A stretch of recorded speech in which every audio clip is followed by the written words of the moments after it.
Hi all, ಇವತ್ತು ನಾನು ಬೆಳಗ್ಗೆನೇ ಎದ್ದು ಬೇಗ ಮನೆಯೆಲ್ಲ ಒರೆಸಿ ಪೂಜೆ ಮಾಡಿ ಸಮ್ಮರ್ಗೆ ಒಂದು ಬೆಸ್ಟ್ ರೆಸಿಪಿ ಮಾಡೋಣ ಅಂತ ಹೇಳಿ ಹೆಸರು ಕಾಳು ಪಾಲಕ್ ಹಾಕಿ ದೋಸೆ ಮಾಡ್ತಾಯಿದ್ದೀನಿ.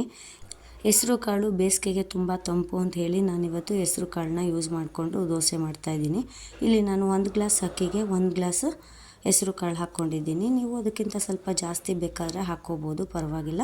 ನೀಟಾಗಿ ತೊಳೆದು ನೆನೆಕಿಟ್ಟಿದ್ದೀನಿ. ಒಂದು 6ರಿಂದ 8 ಅವರು ಅಥವಾ ನೈಟ್ ನೆನೆಸಿ ಬೆಳಗ್ಗೆ ನೀವು ಗ್ರೈಂಡ್ ಮಾಡ್ಕೋಬೋದು. ಇಲ್ಲಿ ನಾನು ರುಬ್ಬಕ್ಕೆ ಅಂತ ಹೇಳಿ ನೆನೆಸಿಟ್ಟಿರೋ ಅಕ್ಕಿ ಮತ್ತು ಹೆಸರು ಕಾಳು, ಅದಕ್ಕೆ 2 ಮೆಣಸಿನ್ಕಾಯಿ, ಸ್ವಲ್ಪ ಶುಂಠಿ, ಕೊತ್ತಂಬರಿ ಸೊಪ್ಪು ಮತ್ತು ಪಾಲಕ್ ಹಾಕಿ ಗ್ರೈಂಡ್ ಮಾಡ್ಕೋತಾ ಇದ್ದೀನಿ. ಪಾಲಕ್ ಸೊಪ್ಪು ಮತ್ತು ಹೆಸರು ಕಾಳು ಇದೆಲ್ಲ ಆರೋಗ್ಯಕ್ಕೆ ತುಂಬ ಒಳ್ಳೆಯದು. ಮಕ್ಕಳಿಗೆ ಮತ್ತು ಪ್ರೆಗ್ನೆಂಟ್ಸ್ ಇರ್ತಾರಲ್ಲ ಆ ಲೇಡೀಸಿಗೆಲ್ಲ ಹೆಸರು ಕಾಳು ಹಂಗೆ ತಿನ್ನೋಕ್ಕಾಗಲ್ಲ ಅಂತ ಹೇಳೋರು ಹೆಸರು ಕಾಳು ಪಾಲಕ್ ಇದನ್ನೆಲ್ಲ ಹಾಕಿ ಈ ಥರ ದೋಸೆ ಮಾಡ್ಕೊಳ್ಳೋದ್ರಿಂದ ತುಂಬ ಚೆನ್ನಾಗಿರುತ್ತೆ ಟೇಸ್ಟು. ಈಗ ಗ್ರೈಂಡ್ ಮಾಡ್ಕೊಂಡಿರೋದಕ್ಕೆ ಒಂದು ಸ್ವಲ್ಪ ಉಪ್ಪು ಹಾಕಿ ನೀಟಾಗಿ ಮಿಕ್ಸ್ ಮಾಡ್ಕೋತಾ ಇದ್ದೀನಿ. ಈ ಥರ ದೋಸೆ ಅದಕ್ಕೆ ನೀಟಾಗಿ ಮಿಕ್ಸ್ ಮಾಡಿಕೊಂಡು ದೋಸೆ ಹಾಕ್ಕೋಬೇಕು. ಈಗ ನೀಟಾಗಿ ಆದಮೇಲೆ ಈ ಥರ ನಾನು ದೋಸೆ ಹಾಕ್ಕೋತೀನಿ. ತುಂಬ ತೆಳ್ಳಗೆ ಹಾಕ್ಕೊಂಡ್ರೆ ತುಂಬ ಕ್ರಿಸ್ಪಿಯಾಗಿ ಚೆನ್ನಾಗಿರುತ್ತೆ. ನಮಗೆ ಕ್ರಿಸ್ಪಿಯಾಗಿ ಬೇಡ, ತಿನ್ನೋಕ್ಕಾಗಲ್ಲ ಅಂತ ಹೇಳೋರು ಸ್ವಲ್ಪ ಮೀಡಿಯಮಾಗಿ ನೋಡ್ಕೊಂಡು ಹಾಕ್ಕೋಬೋದು. ಈ ಥರ ದೋಸೆ ನೀಟಾಗಿ ಹಾಕಿ ತುಪ್ಪ ಇಷ್ಟಪಡೋರು ತುಪ್ಪ ಅಥವಾ ಬೆಣ್ಣೆ ಬೇಕು ಅನ್ನೋರು ಬೆಣ್ಣೆ ಹಾಕ್ಕೋಬೋದು. ತುಂಬ ಚೆನ್ನಾಗಿರುತ್ತೆ. ಕ್ರಿಸ್ಪಿಯಾಗಿದ್ದರೆ ಅಂತೂ ತುಂಬ ಟೇಸ್ಟ್ ಜಾಸ್ತಿ ಚೆನ್ನಾಗಿ ಬರುತ್ತೆ. ಈ ಥರ ನೀಟಾಗಿ ದೋಸೆ ಬರುತ್ತೆ ನೋಡಿ, ಒಂಚೂರು ಎಲ್ಲೂ ಕಿತ್ತೋಗಲ್ಲ. ಇದನ್ನು ನಾವು ನೈಟ್ ನೆನೆಸಿ ಬೆಳಗ್ಗೆ ಹಾಗೆ ಗ್ರೈಂಡ್ ಮಾಡಿ ಅವಾಗೇ ಮಾಡ್ಕೋಬೋದು. ಮುಂಚೆನೇ ರುಬ್ಬಿಟ್ಟು ಮಾಡ್ಕೋಬೇಕು ಅನ್ನೋ ಅವಶ್ಯಕತೆ ಇಲ್ಲ. ನಮಗೇನಾರು ಅರ್ಜೆಂಟಾಗಿ ದೋಸೆ ಏನಾದ್ರು ಮಾಡಬೇಕು ಅನಿಸುತ್ತೆ ಅಂದರೆ ನಾವು ಅಕ್ಕಿನೂ ಮತ್ತು ಹೆಸರು ಕಾಳನ್ನ ನೆನೆಸಿಟ್ರೆ ಒಂದು 6 ಅವರ್ಸಿಂದ 8 ಅವರ್ಸ್ ಸಾಕು. ಅಷ್ಟರಲ್ಲೇ ನಾವು ದೋಸೆ ನೆನೆಸಿಟ್ಟು ರೆಡಿ ಮಾಡ್ಕೋಬೋದು. ಈಗ ನಾನು ದೋಸೆಗೆ ಇಲ್ಲಿ ಆಲೂಗಡ್ಡೆ ಪಲ್ಯ ಮಾಡ್ತಾಯಿದ್ದೀನಿ. ಆಲೂಗಡ್ಡೆ ಪಲ್ಯ ತುಂಬ ಚೆನ್ನಾಗಿ ಅನಿಸುತ್ತೆ ಅಂತ ಹೇಳ್ಬಿಟ್ಟು ನಾನು ಮಾಡ್ತಾಯಿದ್ದೀನಿ. ಈಗ ನಾನಿಲ್ಲಿ ಎಣ್ಣೆ, ಸಾಸಿವೆ, ಕಡಲೆಬೇಳೆ, ಕರ್ಬೇವಿನ ಸೊಪ್ಪು, ಮೆಣಸಿನ್ಕಾಯಿ ಹಾಕಿ ಫ್ರೈ ಮಾಡಿಕೊಂಡು ಅದಕ್ಕೆ ಸ್ವಲ್ಪ ಈರುಳ್ಳಿ ಹಾಕ್ಕೊತೀನಿ.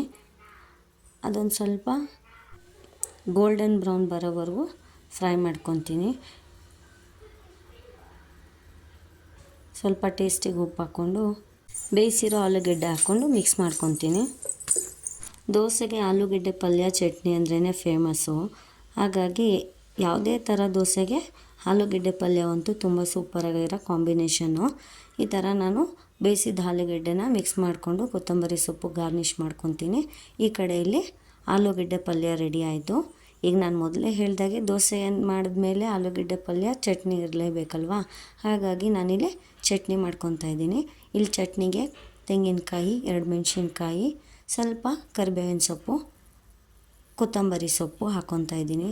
ಹಾಗೆ ಜೊತೆಗೆ ಇಲ್ಲಿ ಹುರ್ಗಡ್ಲೆ ಒಂದು ಸ್ವಲ್ಪ ಹಾಕ್ಕೊತೀನಿ.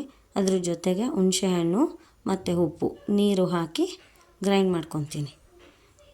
ನಾನು ಸ್ವಲ್ಪನೇ ಮಾಡ್ಕೊಳ್ಳೋದು, ಯಾಕೆ ಅಂದರೆ ಈಗ ಬಿಸಿಲು ಆಗಿರೋದ್ರಿಂದ ತುಂಬ ಹೊತ್ತಿಟ್ಟರೆ ಅದು ಚಟ್ನಿ ಹಾಳಾಗಿಬಿಡುತ್ತೆ. ಹಾಗಾಗಿ ನಾನು ಸ್ವಲ್ಪನೇ ಮಾಡ್ಕೊತೀನಿ, 1 ಟೈಮಿಗೆ ಆಗೋಷ್ಟು.